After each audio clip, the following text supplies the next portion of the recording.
Jika rezekimu terasa tertutup, usaha sudah dicoba kemana-mana, sholat sunnah sudah sering dikerjakan, doa pun tak pernah putus, namun hasilnya seperti mentok dan harapan terasa makin berat. Berhenti sejenak, tarik nafasmu, bukan karena Allah tak mendengar, tapi mungkin caranya yang perlu ditata ulang. Ini bukan sholat biasa, ini adalah sholat hajat khusus dengan zikir gunung harta. Amalan langka dari ijazah karomah yang dijaga para wali Allah, diamalkan para kiai sepuh saat pintu rezeki benar-benar buntu. Bukan janji kosong, tapi ikhtiar batin untuk membuka jalan kekayaan dari arah yang tak disangka-sangka. Bismillahirrahmanirrahim. Assalamualaikum warahmatullahi wabarakatuh. Ya Rabbi sholli ala Muhammad wabtah milal khairi kula mukhlaq. Syukur alhamdulillah, segala puji bagi Allah. Semoga pemirsa semua diberkahi hidupnya,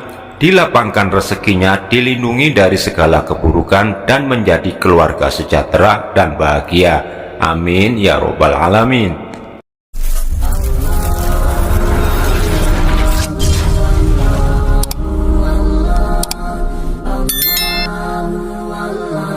Pemirsa beriman yang dirahmati Allah, pada kesempatan kali ini saya akan membagikan sebuah faedah agung, yaitu amalan sholat hajat khusus dengan zikir wirid gunung harta sebagai sholat pembuka pintu rezeki dan kekayaan paling cepat.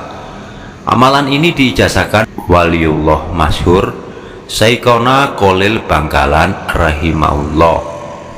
Beliau bernama lengkap Syekh Muhammad Kholil bin Abdul Latif, seorang ulama besar yang dikenal memiliki banyak karomah kewalian dan kedekatannya luar biasa dengan Allah Subhanahu wa Ta'ala. Dari jalur ibu, beliau merupakan keturunan Syarif Hidayatullah, Sunan Gunung Jati, keturunan ke-32 dari Rasulullah Shallallahu Alaihi Wasallam. Dan dari jalur ayah, beliau keturunan Sayyid Ja'far Shodiq atau Sunan Kudus, keturunan ke-37 dari Rasulullah Shallallahu Alaihi Wasallam. Beliau juga guru para ulama besar Nusantara, diantaranya Kiai Haji Hasyim Asy'ari, pendiri Nahdlatul Ulama berasal dari Jombang, Kiai Haji As'ad Samsul Arifin, seorang waliullah yang dari Situbondo, dan Kiai Haji Nawawi Sidogiri Pasuruan, Kiai Haji Bisri Mustafa Rembang, seorang ayahanda dari Gusmus di Rembang, dan masih banyak lagi para kiai besar lainnya. Karena keilmuannya, kesuhutannya, dan karomahnya yang sangat luar biasa, beliau dikenal dengan waliullah, kekasih Allah. Sholat hajat dengan zikir gunung harta ini menjadi amalan rutin para kiai sepuh, para ulama, ustadz, hingga para santri pondok pesantren, dan terus diamalkan hingga hari ini.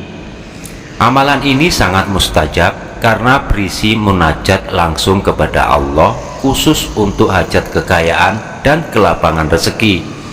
Banyak pengamalnya yang merasa takjub karena doa mereka cepat dikabulkan dan rezeki datang hingga terasa menggunung dan berlimpah ruah. Pemirsa beriman yang dirahmati Allah, namun itu semua harus diamalkan dengan yakin, sabar, ikhlas, dan istiqomah, karena manfaatnya kembali untuk kebutuhan pengamalnya itu sendiri. Jika diamalkan dengan benar, insya Allah pengamalnya akan mendapatkan kelapangan rezeki, jalan keluar dari lilitan hutang, kenaikan karir pekerjaannya, dagangannya banyak yang laris, dan rezekinya dari arah yang tak disangka-sangka. Singkatnya, 1001 pintu rezeki akan dibukakan Allah bagi siapa saja yang mengamalkannya. Jika video ini bermanfaat, silakan klik like, subscribe, dan aktifkan lonceng notifikasinya, karena satu kebaikan kecil yang kita niatkan insya Allah menjadi pahala jariah yang terus mengalir. Pemirsa beriman yang dirahmati Allah, lalu bagaimanakah cara mengamalkan sholat hajat dengan zikir gunung harta ini. Untuk itu simak baik-baik penjelasan berikut ini. Amalan ini diawali dengan sholat hajat 2 rakaat yang dikerjakan di tengah malam selepas jam 11 malam atau pada sepertiga malam terakhir saat doa paling dekat untuk dikabulkan. Niat hajatnya yaitu usolli sunatal hajati rok'ataini lillahi ta'ala. Aku menyengaja sholat hajat 2 rakaat karena Allah Ta'ala. Kemudian bacaan sholatnya pada rakaat pertama setelah membaca surah Al-Fatihah, lanjutkan membaca surah Al-Kafirun. Kemudian pada rakaat kedua setelah membaca surah Al-Fatihah, lanjutkan membaca surah Al-Ikhlas. Setelah salam, sebelum Anda berpindah posisi tempat duduknya, lanjutkan dengan amalan zikir wirid gunung harta ini. Yang pertama, baca Al-Fatihah bertawasul kepada Nabi Muhammad SAW.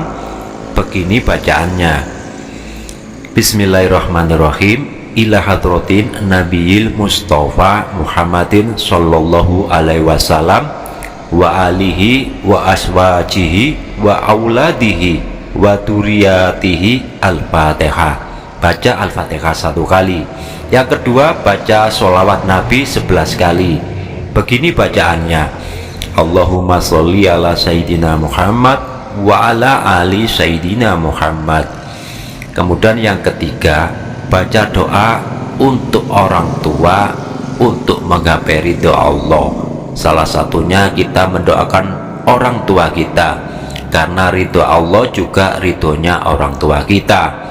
Baca doanya orang tua 3 kali dan begini bacaannya: Rabbighfirli wali walidayya warhamhuma kama rabbayani shaghira.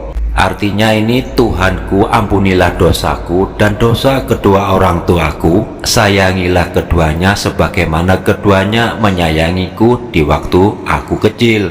Yang keempat, baca doa wirid gunung harta ini, dan inilah kunci permohonannya, dibaca 313 kali: Ya Allahu ya Rozzaku ya Wahabu, Ya Allahu ya Rozzaku ya Wahabu, Ya Allahu ya Rozzaku ya Wahabu. Ini artinya, wahai Allah, wahai Zat maha pemberi rezeki, dan wahai Zat yang maha banyak pemberiannya. Sikot bacaannya mengikuti ijazah seperti yang saya sampaikan tadi, yaitu domanya harus diperjelas: Ya Allahu ya Rozzaku ya Wahabu, dan bukan dibaca dengan cara seperti ini: Ya Allah ya Rozzaq ya Wahab, walaupun arti dan maknanya sama. Yang kelima, baca doa kekayaannya 3 kali dan begini bacaannya: Allahumma kfini bihalalika an haramik wa aknini bifadlika amman siwak. Ini artinya, ya Allah, cukupi aku dengan yang Engkau halalkan dari yang Engkau haramkan, dan kayakan aku dengan karuniamu sehingga tidak lagi mengharap kepada selainmu. Kalau kita mengamalkan mulai sholat hajat dengan dzikirnya, kira-kira butuh 20 menit ya. Insya Allah jika kita ikhlas, yakin, dan istiqomah rutin mengamalkan, jalan hidupmu pasti selalu terang, lancar, melimpah ruah rezekinya, dan dijauhkan dari kesulitan hidupnya atas izin dan ridho Allah Subhanahu wa Ta'ala. Silakan langsung diamalkan dan tuliskan qabiltu di kolom komentar sebagai bentuk kesungguhan niat agar doa kita tersambung dan diaminkan bersama. Demikianlah yang bisa saya sampaikan. Bila mana ada yang kurang dalam penyampaian ini, saya mohon maaf. Semoga bermanfaat bagi kita semua. Amin ya robbal alamin. Wallahu alam bishawab. Assalamualaikum warahmatullahi wabarakatuh.